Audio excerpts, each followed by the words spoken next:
नमस्कार दोस्तों। आज 8 दिसंबर का मार्केट समझ लीजिए एक असली जंग का मैदान है। क्यों? क्योंकि एक तरफ है आरबीआई जो बाजार में पैसा डालने को तैयार है, दूसरी तरफ है विदेशी निवेशक जो जोरदार बिकवाली कर रहे हैं। और इन सब के बीच एक नया वाइल्ड कार्ड आ गया है जो सारे नियम बदल सकता है। तो आज का बाजार सीधा सपाट बिल्कुल नहीं है। चलिए इस पूरे टकराव को डिकोड करते हैं। तो पहली और सबसे बड़ी ताकत जो बाजार को ऊपर खींचने की कोशिश करेगी वो है आरबीआई का लिक्विडिटी पुश। सीधे सीधे कहें तो आरबीआई ने ब्याज दरें घटा दी हैं, मतलब सिस्टम में और पैसा आएगा। ये मार्केट के लिए एक पॉजिटिव फैक्टर है। लेकिन इसके ठीक सामने जो दूसरी ताकत खड़ी है वो है एफपीआईज यानी फॉरेन पोर्टफोलियो इन्वेस्टर्स, जिनकी तरफ से भारी बिकवाली का दबाव बना हुआ है। और तीसरा जो आज के लिए सबसे बड़ा वाइल्ड कार्ड है वो है नया एफएनओ प्री ओपन सेशन। ये आज से शुरू हो रहा है, मतलब मार्केट खुलने के 15 मिनट पहले ही हमें फ्यूचर्स का डायरेक्शन पता चल जाएगा और इससे शुरुआती वॉलेटिलिटी और भी ज्यादा बढ़ सकती है। चलिए अब इन तीनों फैक्टर्स को जरा और गहराई से समझते हैं, क्योंकि यही आज के ट्रेडिंग का पूरा माहौल सेट करने वाले हैं। तो आरबीआई ने किया क्या है? रेपो रेट को 25 बेसिस पॉइंट्स घटा दिया है, जिससे बैंकों को सस्ता कर्ज मिलेगा।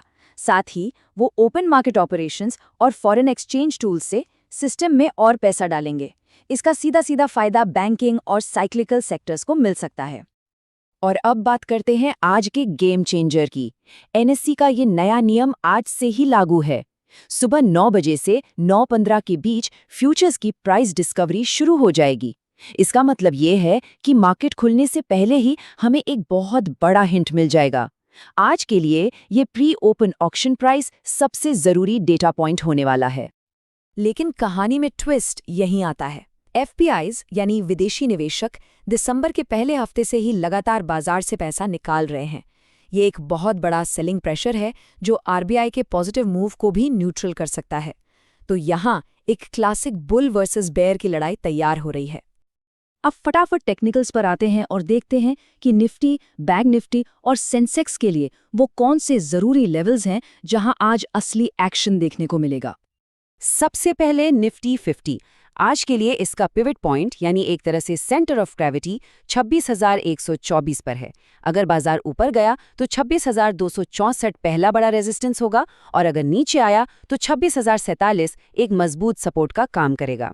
और हाँ, एटीआर लगभग 192 पॉइंट्स का है, मतलब दिन भर में इतना उतार चढ़ाव हम एक्सपेक्ट कर सकते हैं।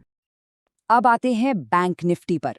यहाँ पिवट 59,563 पर है और ऊपर 60,000 का साइकोलॉजिकल लेवल एक बड़ी दीवार की तरह खड़ा है। लेकिन सबसे ध्यान देने वाली बात है इसका एटीआर, लगभग 493 पॉइंट्स। ये निफ्टी से 2 गुने से भी ज्यादा है, मतलब बैंक निफ्टी में आज जबरदस्त हलचल देखने को मिल सकती है। और आखिर में सेंसेक्स। पिवट पॉइंट 85,529 पर है, ऊपर की तरफ 85,980 और नीचे की तरफ 85,261 अहम लेवल्स रहेंगे। यहाँ का एटीआर लगभग 625 पॉइंट्स का है, जो ये साफ बता रहा है कि आज बड़े मूव्स की पूरी संभावना है। लेकिन एक मिनट, ये सपोर्ट और रेजिस्टेंस सिर्फ लाइंस नहीं है। बड़े खिलाड़ी जिन्हें हम स्मार्ट मनी कहते हैं, इन्हीं लेवल्स के आसपास एक खास चाल चलते हैं जिसे कहते हैं लिक्विडिटी स्वीप। चलिए इसे समझते हैं।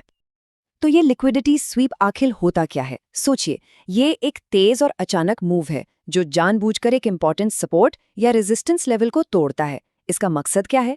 छोटे ट्रेडर्स के स्टॉप लॉस को हिट करना। और जैसे ही ये होता है, बाजार अक्सर उल्टी दिशा में घूम जाता है। इसे समझना बहुत जरूरी है। तो इसे पहचाने कैसे? 4 निशानियों पर नजर रखनी है। पहला, एक बड़ी सी कैंडल अचानक किसी जरूरी लेवल को तोड़ देगी। दूसरा, ठीक उसी वक्त वॉल्यूम एकदम से बढ़ जाएगा। तीसरा, ऑप्शंस डेटा में अचानक से हलचल दिखेगी। और चौथा, उस बड़े मूव के तुरंत बाद कीमत वापस पलटने की कोशिश करेगी। ये चारों संकेत साथ मिलें तो समझ जाइए कि ये एक लिक्विडिटी स्वीप है। तो आज के लिए ये रहे वो हंटिंग जोन्स जहां लिक्विडिटी स्वीप होने की सबसे ज्यादा संभावना है। निफ्टी में नीचे की तरफ 26,047 और ऊपर की तरफ 26,264 के लेवल पर खास ध्यान देना है। इसी तरह बैंक निफ्टी और सेंसेक्स के लिए भी इन जोन्स को अपने चार्ट्स पर मार्क कर लीजिए, क्योंकि यहीं पर स्मार्ट मनी अपना दांव खेल सकता है। तो अब जब इतनी सारी जानकारी हमारे पास है, तो आज के लिए एक स्ट्रक्चर्ड मास्टर प्लान क्या होना चाहिए? चलिए देखते हैं। सबसे पहला और सबसे ज़रूरी काम सुबह 9 बजे से 9:15 के बीच सिर्फ और सिर्फ डेटा इकट्ठा करना है। फ्यूचर्स की कीमत क्या है, वो प्रीमियम पर है या डिस्काउंट पर, ओपन इंटरेस्ट कहाँ बन रहा है और एफपीआईज़ का शुरुआती मूड कैसा है। दिन का पहला संकेत यहीं से मिलेगा। दूसरा कदम, अपने रिस्क को काबू में रखना। याद है वो एटीआर वैल्यूज? निफ्टी के लिए 92 पॉइंट्स और बैंक निफ्टी के लिए 493 पॉइंट्स। इन नंबर्स के आधार पर यह तय करना है कि आज एक दिन में आप कितना अधिकतम जोखिम ले सकते हैं। बिना प्लान के ट्रेडिंग करना जुए से कम नहीं। ये एक बहुत ही महत्वपूर्ण सलाह है। मार्केट खुलते ही पहले 10 मिनट में कूदने की गलती नहीं करनी है, खासकर आज जब नया एफएनओ सेशन एक्स्ट्रा वॉलेटिलिटी पैदा कर सकता है। शांति से बैठें और बाजार को सेटल होने दें। और जब कोई लिक्विडिटी स्वीप हो तो भावनाओं में बहकर कोई फैसला न ले। एक डिसिप्लिन्ड प्रोसेस को फॉलो करें। पहले स्वीप होने दें, फिर 5 मिनट के चार्ट पर कम से कम 3 कैंडल्स को कंसोलिडेट होने का इंतजार करें और आखिर में वॉल्यूम और ओपन इंटरेस्ट से उस मूव की पुष्टि करें, तभी कोई फैसला लें। दिन भर मार्केट के साथ बने रहने के लिए हर घंटे इन चीज़ों पर नज़र रखें। डॉलर इंडेक्स कहाँ जा रहा है, रुपए का क्या हाल है, बैंक निफ्टी की वॉलेटिलिटी कैसी है, कोई बड़ी ब्लॉक डील हुई क्या और ओपन इंटरेस्ट में क्या बदलाव आ रहे हैं।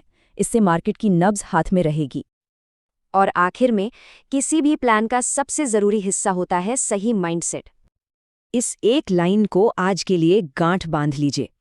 आज जैसे अनिश्चित दिन में पैसा कमाना दूसरा लक्ष्य है, पहला लक्ष्य है अपनी कैपिटल को बचाना। अपनी पोजीशन साइजिंग को छोटा रखें, क्योंकि आज सर्वाइवल ही सबसे बड़ी जीत है। हमेशा याद रखें, रिस्क मैनेजमेंट मुनाफे से पहले आता है। तो आज कोई भी ट्रेड लेने से पहले खुद से बस एक सवाल पूछना है, क्या आज का फोकस भविष्यवाणी करने पर है या एक डिसिप्लिन प्रोसेस को फॉलो करने पर? क्योंकि बाजार में लंबा वही टिकता है जो प्रोसेस पर ध्यान देता है, भविष्यवाणी पर नहीं। आपका जवाब ही आपके दिन का नतीजा तय करेगा। बुद्धिमानी से ट्रेड करें।